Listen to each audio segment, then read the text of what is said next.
Welcome to part 1 of the 2019 Spring LCS Preview Series. This is going to be an 11-part series covering each team in the LCS that's going to cap off with a summary of how we think each team is going to do in the coming split. This first episode is covering the Golden Guardians, who finished in last place last year, and this year might finish not last?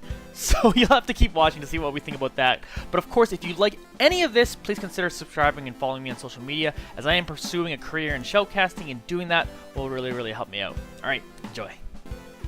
With the Golden Guardians. So this is a team that at times had a little bit of hype to them. There was always a little bit going on for Deathly. You're like, hey, maybe Deathly's going to be a top 80 carry around, and then they just always fell short and consistently were falling in last place. This is a team that tried to be the all-American roster to start off with, and it just like never really went anywhere, but they made some interesting changes. Yeah, so in the second split, they brought in Mickey when they originally had High, and the meme being that they were one player away from having 5 great players.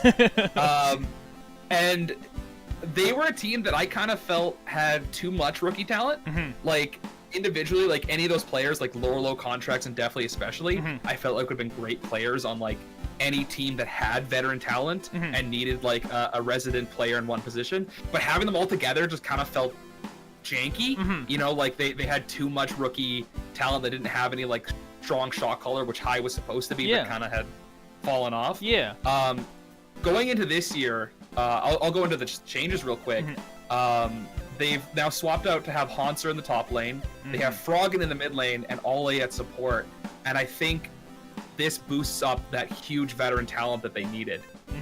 And I think a constant theme I'm probably going to come back to over and over again is that I really feel like the entire league brought in better imports, so that kind of like trickled down to everyone else where they were able to use different and better players here. Like, Hunter is a pure upgrade on Lorlo. Whatever anyone's opinion on that is, like, I don't think anyone would argue that Hunter isn't just a straight-up pure upgrade.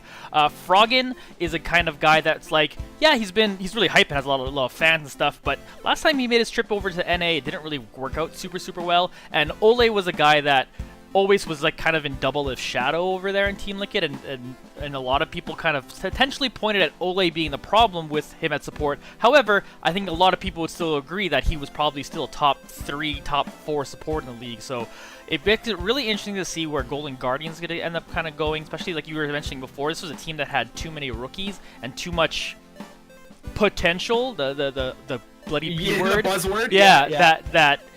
But you just needed a proven superstar on this team, and Hunter might be that for them. And again, definitely as the one guy that kept those kind of people we were just talking about, he might be the one guy that, you know, actually approves and ascends there, and maybe the help with Ole. And we can't forget about Contracts, who when he was on Cloud9 at the very least was like an absolute beast when he first jumped onto the scene. So this is a thing that could work out for Golden. I don't expect him to be last. It's a low bar, but I don't expect him to be last. They've got nothing but room to grow, right? Like going from last place. I want to say 2 main points of Golden Guardians, like 2 big storylines going into this year. One is that I very much believe of any roster going into this year, this is the most improved from their old roster. Oh yeah. I think that they have a real shot, and you'll see kind of later when we talk about their standings that I think they're much higher than the 10th place they had to begin with.